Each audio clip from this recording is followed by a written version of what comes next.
আসসালামু আলাইকুম। দেখতে পাচ্ছেন কুয়েতে অনেকে মনে করে কুয়েতে খেজুর গাছ নাই, খেজুর হয় না।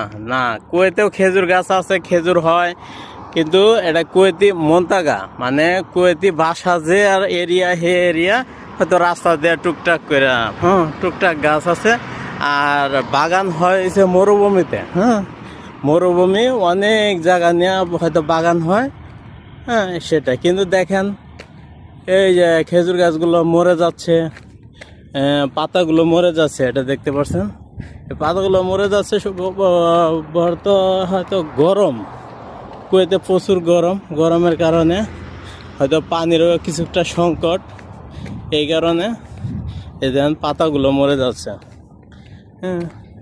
বিশেষ করে পানির সংকট প্লাস গরম, অতিরিক্ত গরম, এই গরমের কারণে এই পরিস্থিতি দেখতে পাচ্ছেন।